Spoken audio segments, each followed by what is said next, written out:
was able to affect change for good. That is to say, that girl has been in you since the beginning. Yes. I think our character, who we are at your core, I don't think that shifts. Bloomberg thought they had scored big when they booked Meghan Markle. A royal name with Hollywood polish and global reach sounded like the perfect way to inject glamour into their usual lineup of sharp, high-powered guests. It should have been a win for both sides. She'd get credibility, they'd get clicks. Instead, the vibe unraveled fast.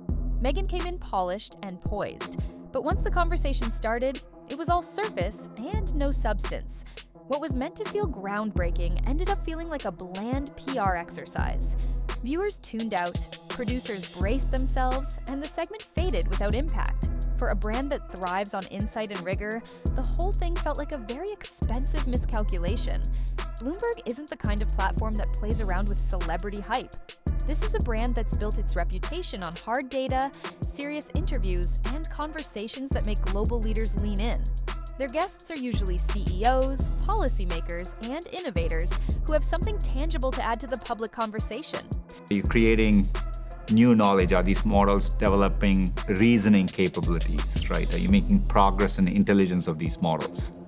I think those are the frontiers. We need to prove that you can do that by using these techniques. So when Meghan Markle's name came up, it wasn't just another booking. It was a gamble. On paper, it made sense. Meghan had all the right buzz. She wasn't just another actress turned public figure, she was royalty, or at least close enough to carry the aura of it. Her global recognition, her carefully curated brand, and her ability to draw attention made her look like a shortcut to both relevance and reach. For Bloomberg, it was supposed to be a crossover moment, the seriousness of business journalism meeting the glamour of a cultural icon. The idea was simple. Pair the authority of Bloomberg with the allure of Meghan and watch the sparks fly. This wasn't just about pulling in a few extra clicks or a small bump in ratings. It was about refreshing the platform with a voice that could attract younger audiences and people who might not normally care about finance or policy. Many stories, false or damaging or whatnot, to feed the beast because that's paying them. And I think a lot of people forget the economic element of it. And I think from my standpoint, that's why I don't look at it. It would be very hard to see anything about yourself that isn't true. But equally, it's not me that they're talking about. It's some caricature they've had to create to get clicks. And I'm very clear on the difference between the two. Meghan was meant to be the bridge, the figure who could sit comfortably in a conversation about global issues while also pulling in viewers who cared more about Hollywood than hedge funds. But with high stakes comes high risk. Bloomberg has a reputation for depth. When their audience tunes in, they expect insight, not fluff.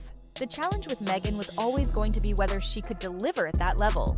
Her past media appearances had leaned more toward image polishing than sharp commentary, but optimism won out. Producers figured her star power would outweigh the risk, that she would rise to the occasion and give their viewers something new, something memorable, something worthy of the Bloomberg name. The booking wasn't just about her celebrity status, it was also about timing. Meghan was in the middle of another wave of publicity, launching projects and maintaining her visibility in a crowded media landscape.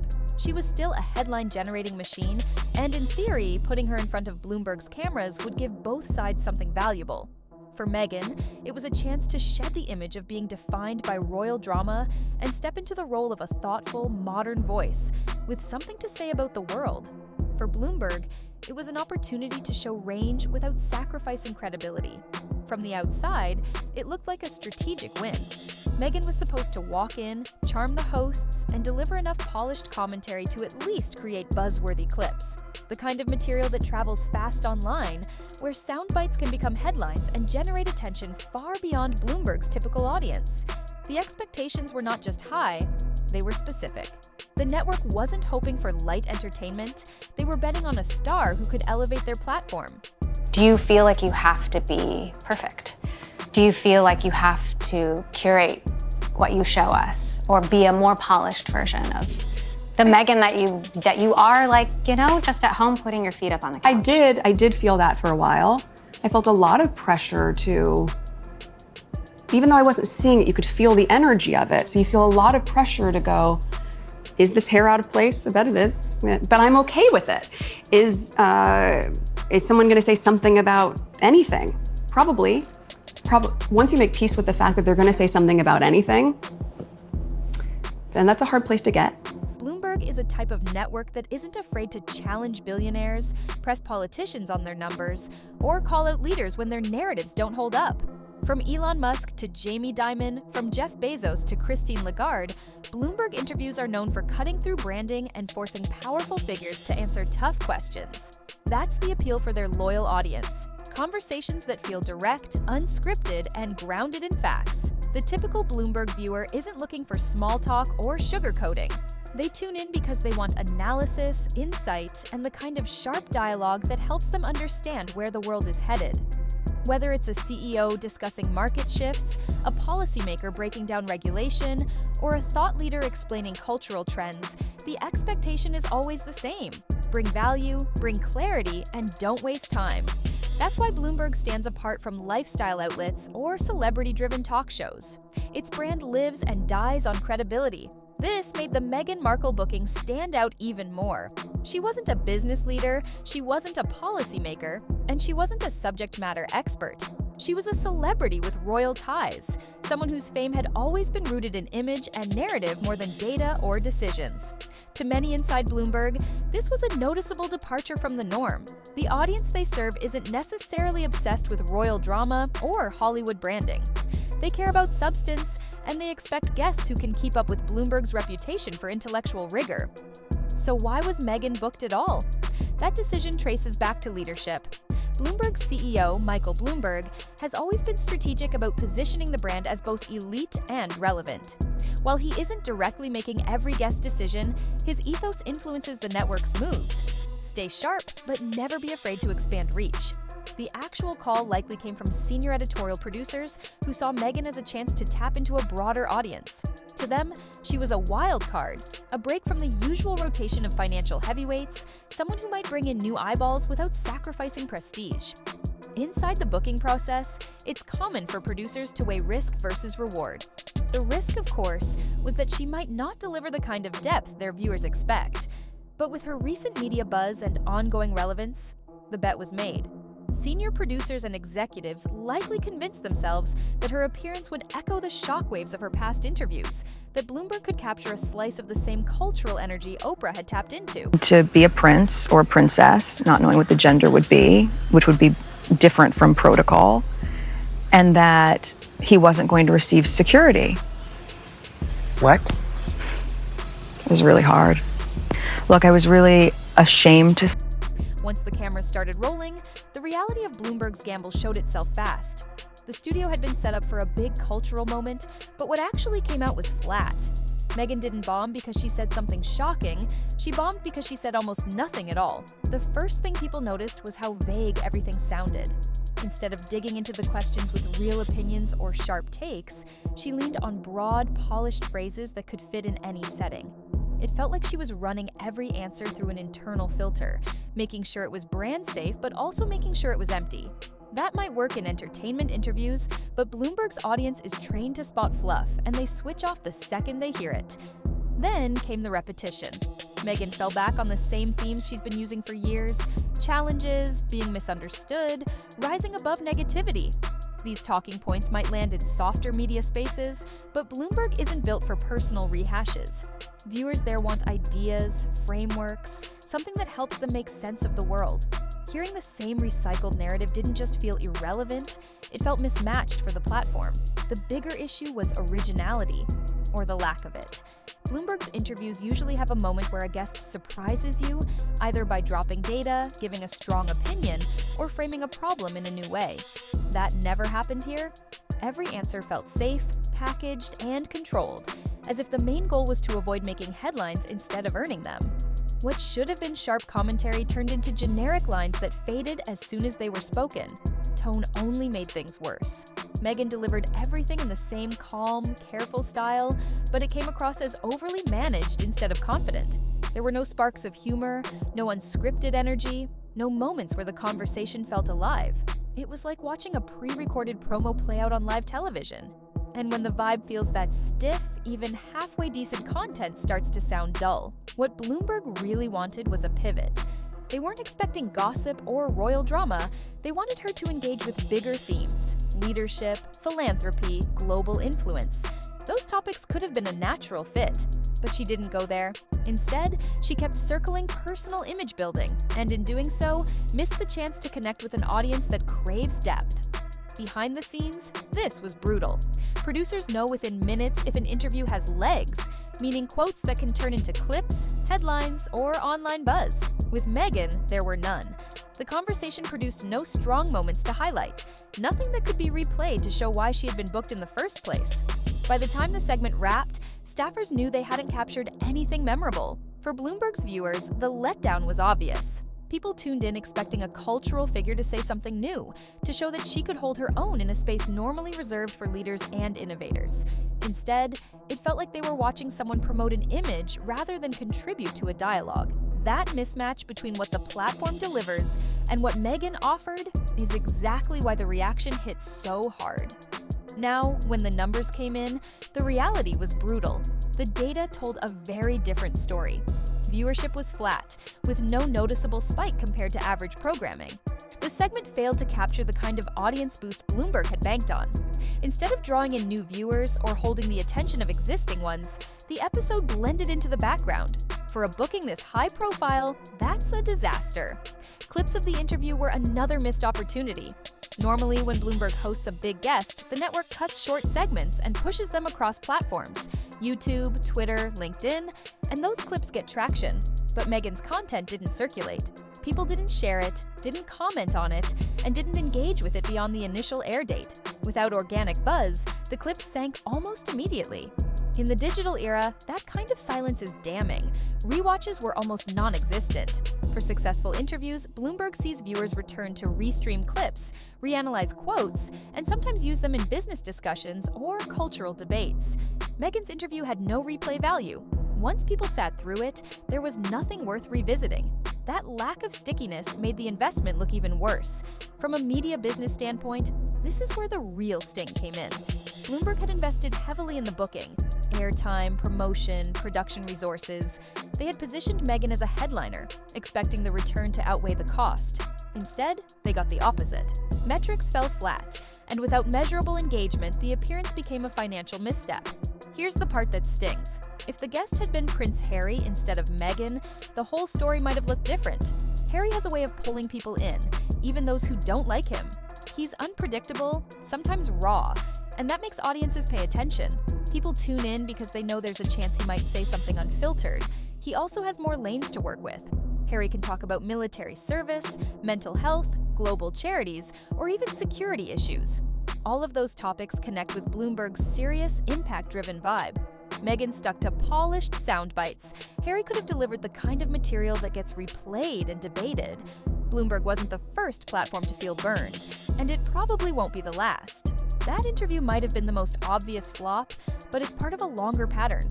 Wherever Meghan shows up, the hype is huge going in, but the outcome rarely delivers. Projects fall flat, partnerships quietly end, and invitations stop arriving. At this point, it seems like the industry isn't really buying the tears, the victim's storyline, or the polished branding anymore. When Meghan sat down with Oprah back in 2021, the world stopped. The conversation felt explosive. Accusations of racism inside the royal family, revelations about mental health struggles, and the dramatic "we just want to live" narrative. For Meghan, it was a career-defining moment, and for a while, it worked. She became a global talking point, a symbol of independence from the monarchy, but that peak also set the bar extremely high. The Oprah interview left viewers expecting Meghan's future media appearances to carry the same weight: shocking honesty, groundbreaking revelations, or at least bold storytelling. Instead, what followed were softer, repetitive narratives that felt like reruns. By constantly circling back to victimhood without offering anything new, Meghan diluted the impact of her original story. Oprah was a one-time cultural earthquake, but earthquakes aren't supposed to repeat on cue. Every time Meghan tries to revisit the same terrain, the audience feels less shock and more fatigue. What was once explosive now feels predictable. That transition from fresh to formulaic explains why the Oprah interview, despite its global buzz, may have accidentally accelerated the downfall of Meghan's long-term media credibility. After the Oprah wave, the industry lined up to cash in on Meghan and Harry. Spotify signed them for a multi-million-dollar podcast deal. Netflix rolled out a production contract that promised documentaries and scripted content. These deals weren't just financial, they were statements. Big platforms were betting on Meghan and Harry to deliver content that could compete with the best. The outcome? Messy. Spotify ended their deal early, with executives openly mocking Meghan's lack of originality. The complaint wasn't about controversy, it was about substance. The exclusive from Rob Shooter, who was the first to officially confirm that Netflix was ending its exclusive partnership with the Sussexes. He writes, "The royal glow has dimmed.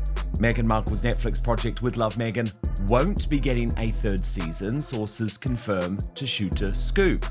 Despite Meghan and Harry's fresh multi-year first look deal with the streamer, insiders say the lifestyle-heavy series is on life support. The second series was a bust, never cracking Netflix's top 10 in the US, UK, or globally. The numbers were dreadful." Meghan's podcast, Archetypes, had slick production and celebrity guests, but it didn't push boundaries or create cultural moments. It faded quickly, and behind the scenes, Spotify's leadership made it clear they felt burned. Netflix hasn't been much better. Yes, the Harry and Meghan documentary created a short burst of attention, but it came with criticism that it was self-indulgent and one-sided. Beyond that, Meghan hasn't delivered the big slate of creative projects the deal promised. For an industry driven by consistent output, this kind of inconsistency signals risk. Deals drying up is more than a financial problem. It's reputational. The business, the most important thing that I work on every day, my practice is trying to really integrate it, to integrate the joy, to integrate, like we say, like, you have to be thankful. Like, yes, you're thankful. Yeah, I'm thankful, but I have to go to this next meeting. It's like, no, can you just take a minute to really like signal and cue that, oh, happy, thank you, more please. This feels really good. When platforms like Spotify and Netflix start distancing themselves, it tells the entire industry that Meghan may not be the reliable content creator people once imagined. Now, after all that, there was another news broke that Meghan was moving into lifestyle branding, specifically launching a wine label. Reactions were lukewarm. On paper, it makes sense. Celebrity wine brands often do well, especially when tied to glamour or personality. But here's the issue. Meghan's brand doesn't scream authentic lifestyle. Audiences buy celebrity wines when they feel a real connection. Think Cameron Diaz with Aveline or Post Malone's Rosé. These work because they feel like natural extensions of the celebrity's personality. Meghan's wine, on the other hand, feels calculated.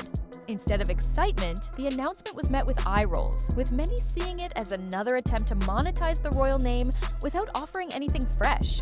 The industry also knows the competition is brutal. Lifestyle brands thrive on relatability and fun, but Meghan's image has grown detached, polished to the point of being robotic.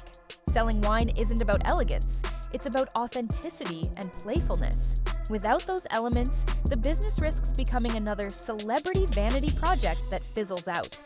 Now at this point, it felt like the industry had just pushed Meghan into a corner, and that became true at Jeff Bezos' wedding, when Jeff Bezos and Lauren Sanchez got married in Venice. It wasn't just a wedding, it was a cultural power map in motion. The guest list was stacked with A-listers from business, politics, fashion, and Hollywood.